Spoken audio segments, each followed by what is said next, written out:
Salutare tuturor și bine v-am regăsit la un episod din Shadow Fight 3. Da, ați auzit bine, Shadow 3. Da, astăzi vreau să continuăm cu tot cu capitolul 2 și vreau să batem primul nostru boss și să vedem cine este. Așa că nu uitați să apăsați butonul like și subscribe pentru mai multe videoclipuri. Ok, hai să vedem.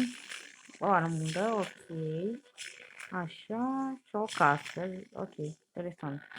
Nu mai putem, că nu mai avem bani, nu putem pura booster pack și chiar acum suntem la boss, pentru că ați văzut la celălalt episod că n-am mai făcut din capitolul 2, deci da, să continuăm.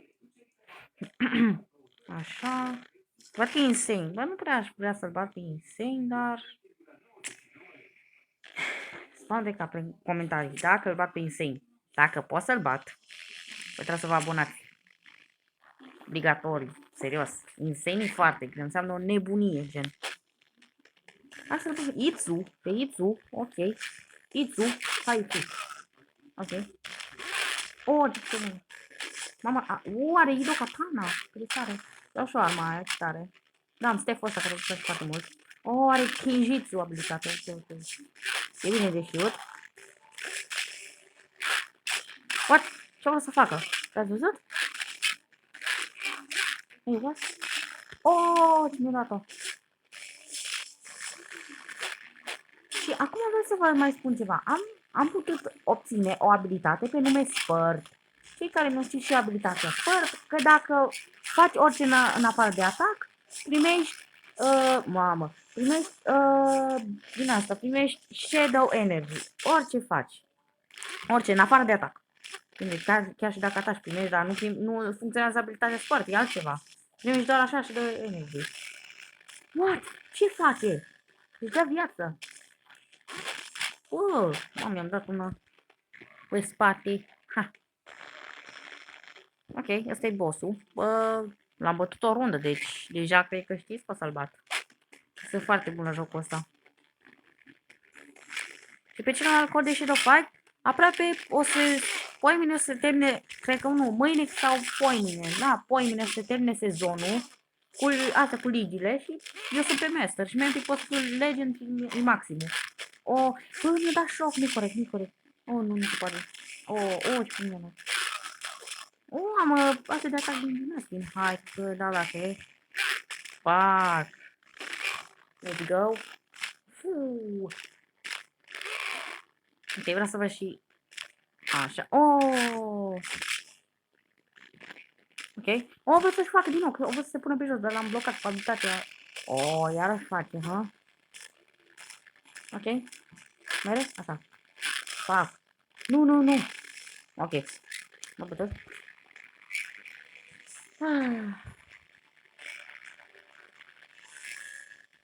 Hai, vedem. Și dacă vă plac episoadele, nu uitați să apăsați butonul de like și să vă abonați pentru a mări comunitatea. Nice. Vreau să-și fac abilitatea Kenjutsu. Nu, e abilitate șmecheră pe katana. Și îmi place foarte mult Torn din abilitate pe katana. Iarăși face chestia asta. Există așa ceva abilitate să pot să fac asta. Nu există asta. Dacă joci cu asta, cu X, cred că poți. Mai este câteodată fight azi toată lumea, nu știu câteodată și poți să fii și asta, și tu. Cred. Da. Dar joci cu el, dar joci odată când e bătrân. Și practic la capitolul 7. Las că o să vedeți voi. Că o să trecem prin capitolul și o să vedeți mai bine. Iarăși. Da. Parcă pot să fac chestia asta. Nu. Please. Și o să jucăm și la diferite eventuri pe Shadow Fight 3. Toate eventurile. Care vreți voi. Pac.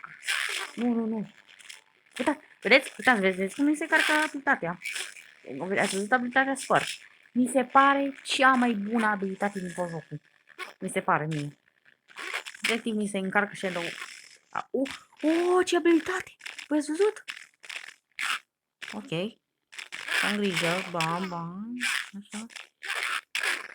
Dacă îl bat acum, spam de cap în comentarii. Ați înțeles? Și... GG. Nice. Tare. Faci și capitolul 2. Bă, da, a patra. Asta e ultima. Eu trebuie să o câștig. Bine, dacă el câștigă, mai pot doar o dată și aia a fost. Poți să bați într-o dată, oare? Nu am de 5 minute, ok. Oh. Am zis, Steph, poate e foarte bun. Ok, ok. Iar își face asta lui. Abilitatea. Fac așa, let's go. Înapoi. Hai să dăm un choke. Cam, asta e casca epică, cei care nu știți. Bă, iară fac chestia asta. Da. Ok. Hai mă că-l bate, uitați-vă câtă viață are el și câtă viață am eu. Oh my god. Criticală. Mam. O văd să-și facă, o văd să-și facă, o văd să-și pune pe chiar să-și facă, să-și dea viață. Nice, l-am bătut. Spam de capre în comentarii. Let's go. Multe, multe, multe capre vreau să văd.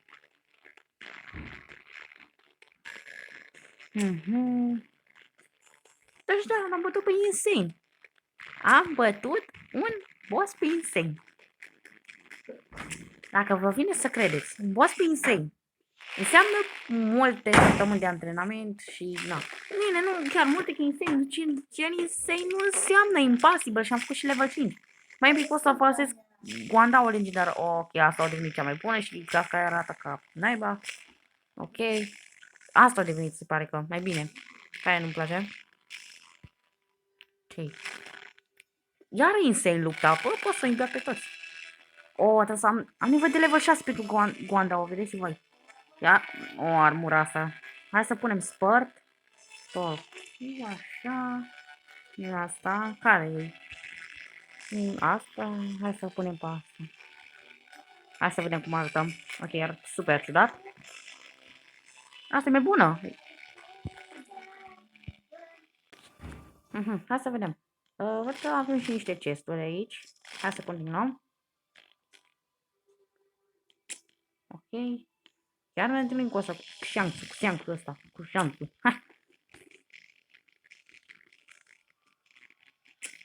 Ok. First student, what? Cine trebuie să mă bat? Sunt întâi? Prefect. What? Am crezut că îl cheamă perfect, dar nu prefect. Ok. Doamne. Are casca atât ca mine, ești nebun? Ok.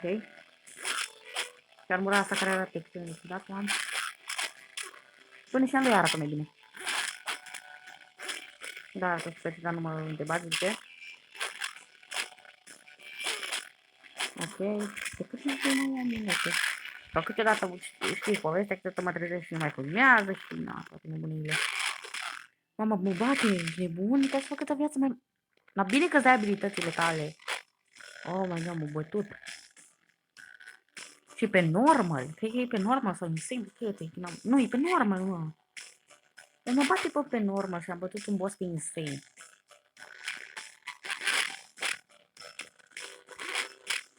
Ok. Hai să jucăm foarte defensiv. Avem grijă, hai să da, dacă e. Tocmai ce am zis că am grijă și eu de fapt nu am grijă. Ok. Prefect, calmează-te.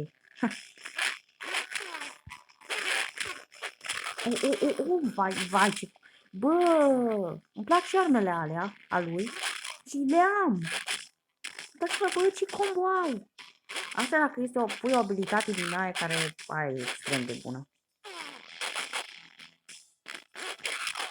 Nice. Ok. Oh. Ok. Hai, mai un pic. Let's go. Asta, gata. În sfârșit n-a bătut o rundă. Finally, cum s-ar zice. Am bătut la gând. Yay. Nice.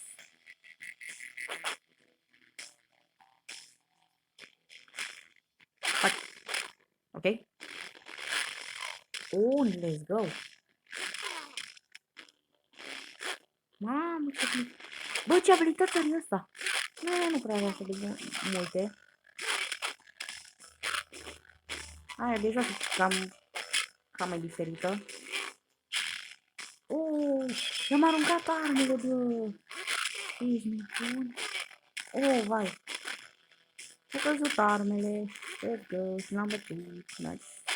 Nu știu de ce m-a bătut prima dată, dar stat. Ok. Îmi dar crezi că e următor boss. Poate îl putem bate pe episodul de azi. Nu știu. Ok, aproape. Mamă, la level 6 pot să folosesc Guandao. Și dă-mi upgradează, cât de tare. Cât de tare. Chiar vreau arma asta. Guandao, mai ales aia legendară. Guandao legendară. Please. Aia legendară e foarte bună. Hai să deschidem un rar, din asta, un păr din asta rar, din capitolul 2. Armura asta care îmi place și cred că va deveni cea mai bună. Arme noi, let's go, fine. E și rare. Conical Head. Armura asta care îmi place. Cum să nu, îmi place mult. Armele astea care arată super faine, arată interesant. Blade. Okay. Guandao încă nu pot să folosesc, la level 6. Vreau aia legendară, dacă îmi pică aia legendară o să fiu super fericit. Aș vrea aia. Dar cine are Guandao legendară? Că știu parcă cine are. Scarecrow parcă are, nu? Că m-am uitat la videoclipurile lui. El are Guandao, nu? Scarecrow. Și are către la capitolul 2, cred că. Ca mine, trebuie să faci. El are Guandao parcă, nu? Da, el are. Am văzut, dar dacă știe ce are în inventar acolo, mamă.